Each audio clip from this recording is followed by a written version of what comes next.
Assalamualaikum warahmatullahi wabarakatuh. Perkenalkan, nama saya Farah Kalisa, mahasiswa Fisioterapi 2018. Di sini, saya akan mempresentasikan tentang pain management.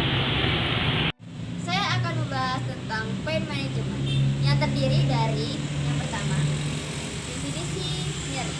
Yang kedua, tipe-tipe nyeri. Yang ketiga, mekanisme nyeri.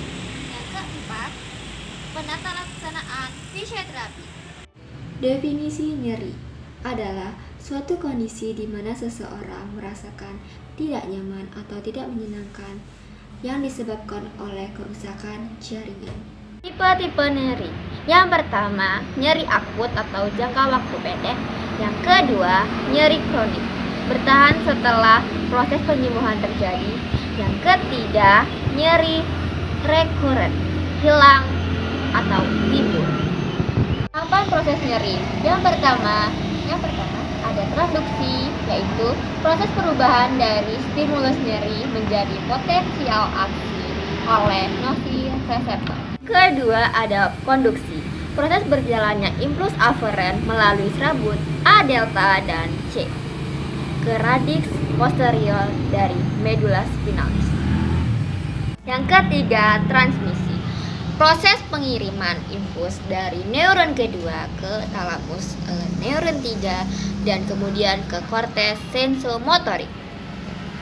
Yang keempat ada persepsi, proses pengolahan impuls aferen di otak. Yang kelima ada modulasi, impuls aferen dari otak ke medula spinalis untuk inhibisi nyeri. Nociceptor adalah serabut saraf yang peka terhadap rangsangan nyeri. Nociceptor dibagi dua jenis. Yang pertama, serabut A delta, merupakan serabut yang bermealin yang sangat kecil dan menghantarkan impuls berupa nyeri tajam yang cepat berdiameter besar. Yang kedua, serabut C, serabut yang tidak memiliki bermealin dan menghantarkan nyeri yang lambat, dan serabut ini seperti nyeri terbakar. Mekanisme nyeri dibagi menjadi dua jalur. Yang pertama, jalur ascendant, dan yang kedua, jalur descendant. Traktus ascendant membawa informasi nyeri ke otak di bagian somatosensori. Di substansi abu medula spinalis, nociceptor akan menyilang ke bagian substansi abu bagian kiri.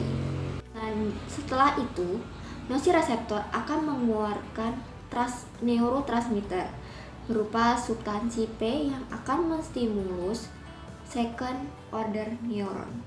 Selanjutnya, second order neuron akan sampai di bagian medula spinalis, yaitu anterior atau lateral sinothalamus tract, yang kemudian rangsangan nyeri tersebut ke otak melalui spinothalamus tract.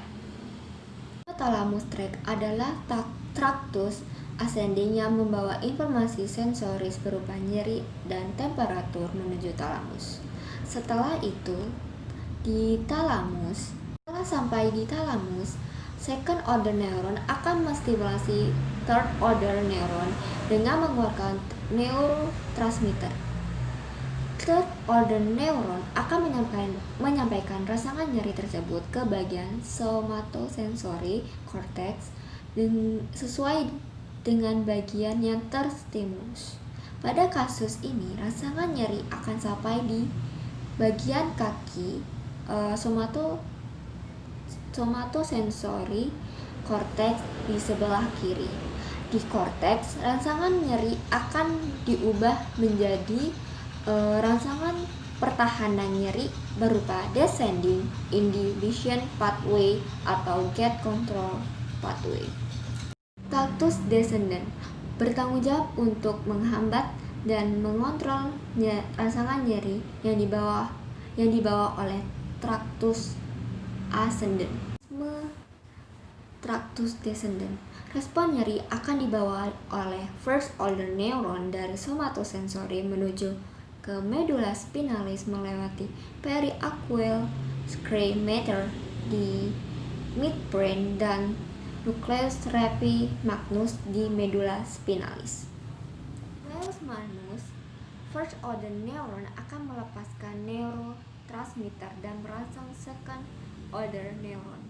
Second order neuron akan menuju dorsal horn tempat nociceptor, dan second order neuron akan bertemu dengan tractus ascending, lebih tepatnya di substansi gelatinosa. Di substansi gelatinosa akan terjadi mekanisme fisiologi untuk mengurangi nyeri di mana Na atau serotonergic akan mengeluarkan neurotransmitter. Pertama, neurotransmitter tersebut akan menuju nociceptor ascending yang kemudian akan menurunkan pelepasan substansi P ke second neuron ascending. Kedua, neurotransmitter tersebut akan menstimulasi interneuron. Interneuron kemudian akan melepaskan opioid yang menstimulus nociceptor ascending untuk melepaskan substansi P. Ukur nyeri yang pertama ada VAS. VAS ini adalah alat ukur dengan melihat ekspresi wajah. Yang pertama yang 0, ini masih kayak senyum, masih bisa menahan senyum. Yang kedua, yang pertama, terus yang kedua datar, yang ketiga mukanya seperti ini, ya. Yang keempat udah kayak sudah sakit, ngajak. Yang kelima sudah sampai menangis. Keuntungan dari VAS yang pertama itu valid, sederhana, mudah digunakan, dan pengerjaannya tuh dengan cepat. Terus kerugiannya tidak dapat digunakan pada pasien yang buta huruf, lalu tidak dapat digunakan oleh pasien yang memiliki gangguan koordinasi, motorik, konsentrasi. Lalu yang ketiga, dan tidak dapat melakukan pada anak usia kurang dari 9 tahun. Alat ukur nyeri yang kedua, verbal rating scale. 0, no inch. Yang pertama low, yang kedua moderate, yang ketiga severine inch. Keuntungan dari verbal rating scale itu sederhana, buktinya good, terus mudah digunakan, pengerjaannya kurang lebih 1 menit. Kerugiannya tidak dapat digunakan oleh pasien yang mengalami gangguan kognitif, dan yang kedua tidak dapat dilakukan oleh pasien anak-anak. Alat ukur nyeri yang kedua, verbal rating scale. 0, no inch. Yang pertama low, yang kedua moderate, yang ketiga severine inch. Keuntungan dari verbal rating scale itu sederhana, buktinya good, terus mudah digunakan, pengerjaannya kurang lebih 1 menit. Kerugiannya tidak dapat digunakan oleh pasien yang mengalami gangguan kognitif, dan yang kedua tidak dapat dilakukan oleh pasien anak-anak. Penanganan fisioterapi terhadap nyeri yang pertama, gerakan pasif yang terdiri dari masas atau manipulasi. Masas untuk mempercepat sirkulasi darah agar mengurangi nyeri, dan manipulasi untuk mengurangi nyeri. Yang kedua ada stretching. Stretching ini untuk mengurangi nyeri juga bisa. Terus yang menggunakan alat itu adalah TENS.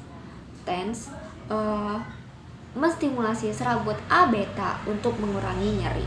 Mekanisme kerjanya itu menutup gerbang nyerinya. Nah,